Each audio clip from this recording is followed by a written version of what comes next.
क्या चीन खुफिया तौर पर ईरान को जदीद हथियार दे रहा है? क्या मशरिक़ वस्ता में एक नई ताकत का तवाज़ुन बनने जा रहा है?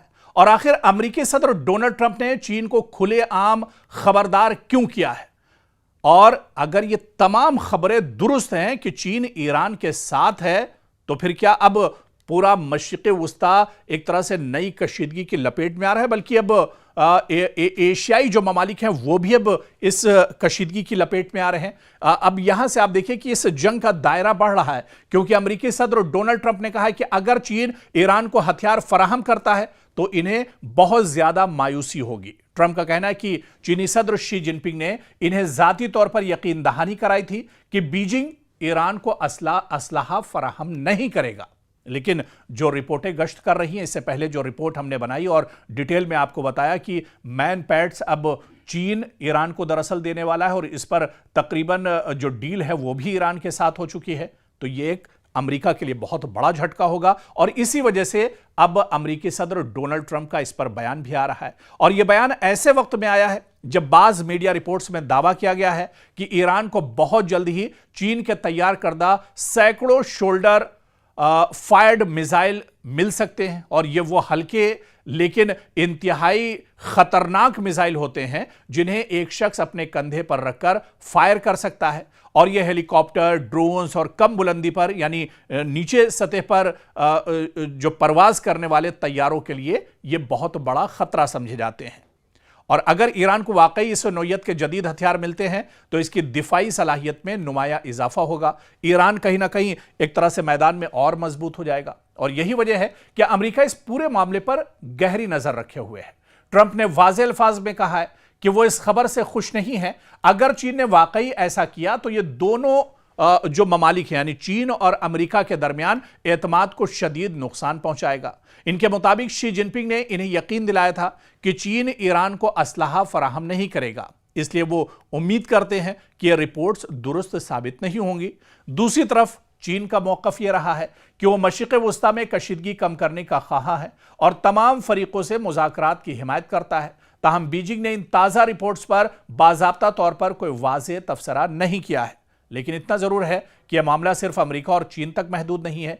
अगर ईरान को जदीद हथियार मिलते हैं तो इजराइल, खलीजी ममालिक और अमेरिका के लिए नई सिक्योरिटी तशवीश पैदा हो सकती है मशरिक़ वस्ता में।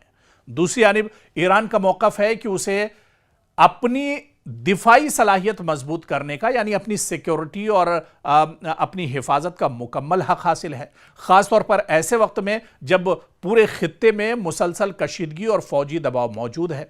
उधर जो एक्सपर्ट्स हैं और माहिरीन हैं, इनका मानना है कि अगर ये इत्तलात दुरुस्त साबित हुई तो अमेरिका और चीन के ताल्लुकात जो पहले ही तिजारत को लेकर, ट्रेड को लेकर, टेक्नोलॉजी और ताइवान जैसे मामलात पर कशीदा है पहले से ही, मजीद पेचीदा हो जाएंगे। यानी जो चीन और अमेरिका के ताल्लुकात हैं और ज्यादा खराब हो सकते हैं। अगर चीन और ईरान के दरमियान ये डील हो जाती है, चीन ईरान को असलहा फराहम करता है, तो फिर हालात अमेरिका और चीन के दरमियान भी बिगड़ जाएंगे और इसके साथ साथ मशरिक़ वस्ता में असलहे की नई दौड़ भी शुरू होने का खदशा दरअसल पैदा हो रहा है। और इसी वजह से अमेरिका परेशान है, डोनाल्ड ट्रंप परेशान है कि यह डील किसी तरह से ना होने पाए। लेकिन आने वाले दिनों में चीन का रुख क्या होगा, यह दरअसल बहुत दिलचस्प होने वाला है।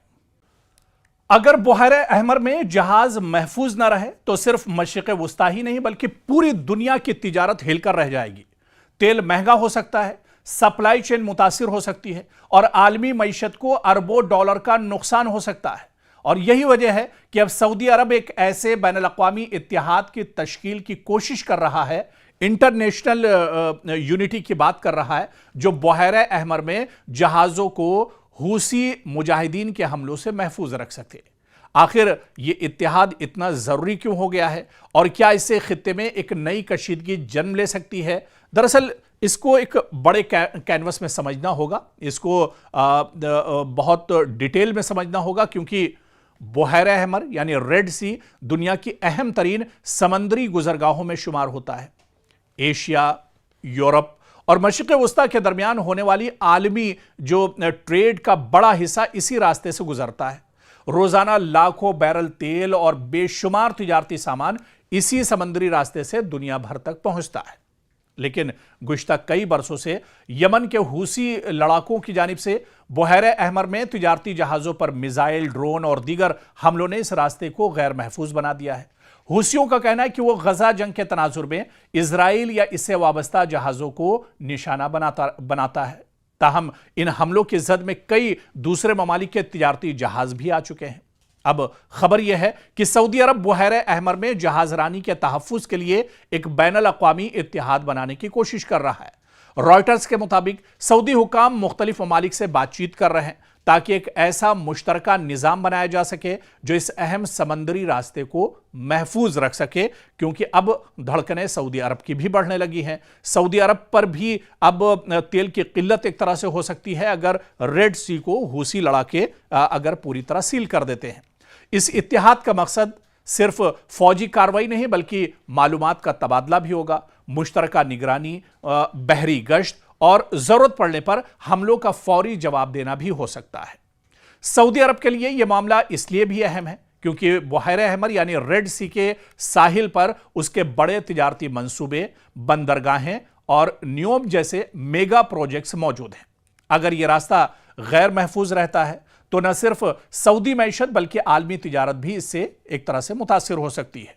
दूसरी जानिब ईरान की हिमायत याफ्ता हूसी तहरीक इस इत्तिहाद को अपने खिलाफ एक नई महाज आराई के तौर पर देख सकती है, जिससे खित्ते में कशीदगी मजीद बढ़ने का खदशा भी मौजूद है।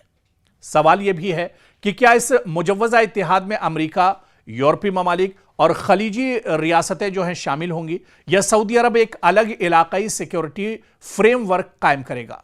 फिलहाल इस पर हतमी फैसला सामने नहीं आया, लेकिन सिफारती राब्ते तेजी से अब इस पर जारी हैं। और आप देखिए कि बुहैरे अहमर अब सिर्फ एक समंदरी रास्ता नहीं बल्कि एक आलमी मईशत, तवानाई की तरसील और मशरिक़ वस्ता की सियासत का मरकज बन चुका है। अगर सऊदी अरब वाकई एक मौसर बैनुल अक़वामी इत्तिहाद कायम करने में कामयाब हो जाता है तो जहाजरानी को तहफ़्फ़ुज़ मिल सकता है, लेकिन साथ ही खित्ते में ताकत के तवाज़ुन और ईरान हूसी महाज के साथ कशीदगी में भी इजाफा हो सकता है। अब आने वाले दिनों में यह पेशरफ्त मशरिक़ वस्ता की सियासत का एक अहम मोड़ साबित होगी और क्या सऊदी अरब का यह इत्तिहाद वाकई में मजबूत होगा, इसका असर दूसरे ममालिक पर पड़ेगा या दूसरे ममालिक सऊदी अरब के साथ जुड़ेंगे। आने वाले दिनों में यह देखना अहम होगा, बहुत दिलचस्प होगा कि क्या सऊदी अरब को इस बड़े इशू पर दूसरे ममालिक का साथ मिलता है या नहीं।